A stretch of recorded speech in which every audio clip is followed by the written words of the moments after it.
ময়ূকের দুটো প্রশ্ন এই মুহূর্তে বাংলা টেলিভিশন এই মুহূর্তের সবচেয়ে বড় ডিবেট, এবং সেখানে এরপরও গদি আঁকড়ে থাকবেন মমতা। বুদ্ধদেব ভট্টাচার্যের সময় যদি এটা হতো, আজ রাতেই হয়তো বুদ্ধদেব বাবুর পদত্যাগ চেয়ে মশাল মিছিল হতো। এবং দ্বিতীয় প্রশ্ন, বুদ্ধিজীবীদের এখনো লজ্জা নেই? কৌস্তব, আমি খুব ক্যাটাগরিক্যালি মানে আমরা না আমাদের এন্ডিওরেন্স লেভেলটা, আমরা যারা জিমে যাই বা আমরা যারা এক্সারসাইজ করি, একটা এন্ডিওরেন্স লেভেল বলে একটা ব্যাপার আছে। প্রথম দিন 5 কিলোমিটার দৌড়ালে, তারপরের দিন 15 কিলোমিটার দৌড়ালে, 50 কিলোমিটার দৌড়ালে একটু একটু করে এন্ডিওরেন্স লেভেল বাড়ে, ওই প্লাস ইলাস্টিকের মতন। আমাদের বাংলার মানুষকে মমতা বন্দ্যোপাধ্যায় এন্ডিওরেন্স লেভেল এই করাপশনের ক্ষেত্রে বাড়িয়ে দিয়েছে। মানে এখন আমাদের কোনো কিছুতেই কিছু গায়ে আসে না, যেন নর্মালাইজ হয়ে গেছে। এটা যদি সিপিএম আমলে হতো, আজকে রাতেই হয়তো সরকারটা পড়ে যেত। বুদ্ধদেব বাবু নিজে হয়তো বলতেন যে না, আমি লজ্জা শরমের মাথা খেয়ে আজকেই পদত্যাগটা করছি।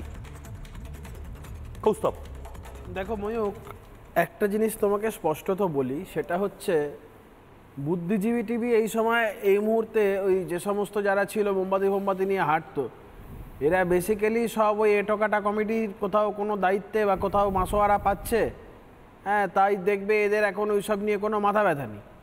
ওই কাকের ছবি আঁকা কিছু বুদ্ধিজীবী বলো বা এরকম কিছু দু এক পিস আছে যাদের এই মুহূর্তে মোটামুটি সরকার থেকে কিছু পয়সা করি পাচ্ছে। না হলে তুমি ভাবো, এই যোগ্য অযোগ্যদের নিয়ে যখন নেতাজি ইন্ডোরে মিটিং হচ্ছে, সুবোধ সরকারের মতন লোক একটা সময় সিপিএমের তল্পিবাহক ছিল, এখন তৃণমূলের তল্পিবাহক, সে পর্যন্ত গলায় আমি যোগ্য বলে ওই ব্যাচ লাগিয়ে ঘুরে বেড়াচ্ছে। এরা কোন জায়গায় গেছে? তো ওখানে অনেক এরকম তথাকথিত সকল বুদ্ধিজীবীরা ছিল যারা ওই আমরা যোগ্য ব্যাচ লাগিয়ে বসে আছে। এবারে তারা পরীক্ষায় বসেছে কি বসেনি সেই বিষয়টা আমার জানা নেই।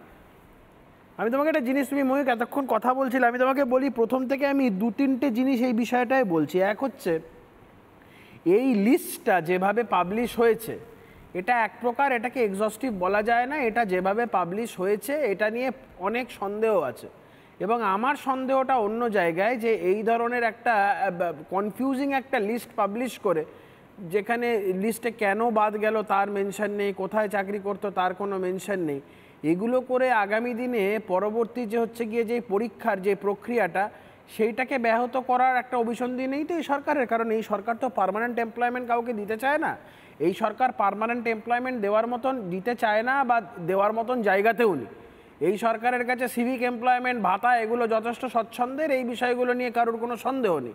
এই জিনিস হচ্ছে এই টেন্টেড যারা, মানে এই নামগুলো ধরে নাও, এই মুহূর্তে এই জয়দেব দাস যদি হঠাৎ করে একটা কোর্টে আবার চলে গিয়ে বলে যে আমার ওএমআর শিটটা দেখান, যে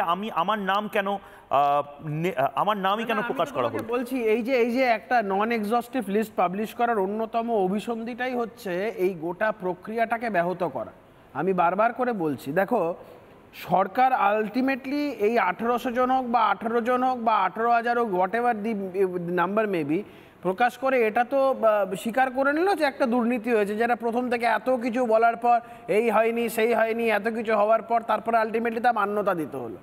আমাদের কথা হচ্ছে অভিজিৎ গঙ্গোপাধ্যায় সেই সময়কার যে 7,000-এর যে কথা উনি বলেছিলেন, সেটা নিয়েই যদি সরকার সেটাকে নিয়ে আর না খোঁচাতেন, বাদবাকি এতগুলো ছেলেমেয়ের চাকরি বা ভবিষ্যৎ নিয়ে একটা অনিশ্চয়তার জায়গা তৈরি হতো না। কিন্তু কিছু করার নেই। আমি তো বারবার বলছি, এই সরকার কোনো পার্মানেন্ট এমপ্লয়মেন্ট দিতে চায় না।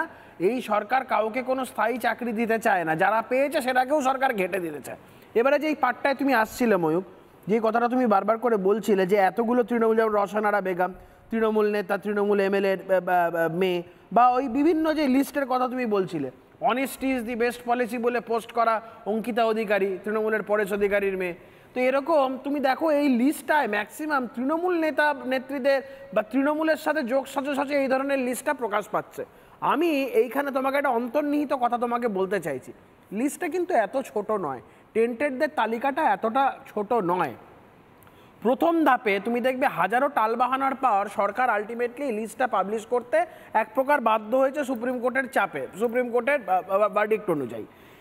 কোথাও এরকম বিষয়টা নয় তো যে এদেরকে কোনোভাবে মাথায় হাত বুলিয়ে এদেরকে ক্ষোভটাকে প্রশমিত করে হয়তো দেখা যাবে এখানে ম্যাক্সিমাম তৃণমূলের যারা নেতারা আছে বা তৃণমূলের সাথে ঘনিষ্ঠ সম্পর্ক আছে এই ধরনের ব্যক্তিরা, তাদেরকে বোঝানো হয়েছে ঠিক আছে এইটা যাক, অন্য কোথাও ঠিক ব্যবস্থা হয়ে যাবে। এই করে 1800 জনের তালিকা, আমি বলছি এই তালিকাটা কোথাও 1800 জনের লিমিটেড নয়, সংখ্যাটা অনেক বেশি। যদি কালকে ধরে রাখো আজকে 7-8 হাজার 10 হাজারের একটা তালিকা প্রকাশ হতো, এই যে ধরো যেই সমস্ত ছেলেমেয়েরা টাকা দিয়ে চাকরি পেয়েছে, কালকে থেকে তো কলার ধরার পর্ব শুরু হয়ে যেত। তারা যাদেরকে টাকা দিয়েছে তাদের কলার ধরতো, ওই ব্যক্তিরা আবার যেই তৃণমূল বড় বড় নেতাদের টাকা দিয়েছে তাদেরকে আবার ফোন করতো, টাকা চাইতো, কথা বলতো। এ তো কলার ধরাধরির পর্বটা এমন একটা জায়গায় চলে আসতো, গোটা সরকারটা অস্বস্তিতে পড়ে যেত। আমি বলছি এই 1800 জনের যে লিস্ট যে পাবলিশ হয়েছে, এটা সম্পূর্ণটাই কথা বলে মাথায় হাত বুলিয়ে বুঝিয়ে সব কিছুটা হয়েছে। নাহলে এই যে 1800 জনের মধ্যে কোথাও কোনো অস্বস্তিকর কোনো মন্তব্য এখনো কেউ করলো না, কেউ বললো না আমি অমুককে টাকা দিয়েছি, আমি তমুককে টাকা দিয়েছি। এই জায়গাটা তো নিশ্চয়ই সারফেস্ট হতো। এরা যদি কোনো লজ্জা বলেও একটা ব্যাপার থাকে। নির্মল ঘোষ মুখ্য সচেতক, তার নির্মল ঘোষের লজ্জা থাকবে যে অভয়াকে মেরে পুড়িয়ে দিল, অভয়াকে হত্যা করার পর একদম দায়িত্ব নিয়ে শ্মশানে দাঁড়িয়ে থেকে ডোমের ভূমিকায় অবতীর্ণ হয়ে একদম পুরো পুড়িয়ে দিল, ওর থাকবে লজ্জা? আমি তো বলবো ময়ূক, তোমাদের চ্যানেলে এফআইআর করা উচিত তোমাদের মহিলা সাংবাদিকের যেভাবে গায়ে হাত দিয়েছে আজকে নির্মল ঘোষ, যেটা হাত দিয়েছে that is not a good touch.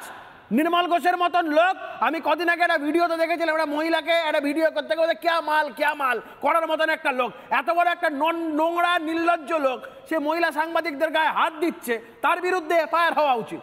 Nirmal ঘোষের লজ্জা থাকবে? নির্মল ঘোষ, আমি তোমাকে বলছি, অভয়াকে হত্যা করার পর এই এখন যাকে চেয়ারম্যান করা হয়েছে, সেই চেয়ারম্যান বানিয়াটি নাম নিতে লজ্জা লাগে। তাকে পিঠ চাপড়ে বলেছিল ওয়েল ডান মাই বয়। এর মতো নোংরা জঘন্য নরকের কীট আর দুটো হতে পারে না। আমার সাথে এই মুহূর্তে নানা ধরনের কন্টেন্ট দেখার জন্য লাইক করুন, শেয়ার করুন আমাদের ফেসবুক পেজ, সাবস্ক্রাইব করুন আমাদের ইউটিউব চ্যানেল। পাশাপাশি অন্যান্য ব্রেকিং নিউজের জন্য অবশ্যই চোখ রাখুন রিপাবলিক বাংলায়।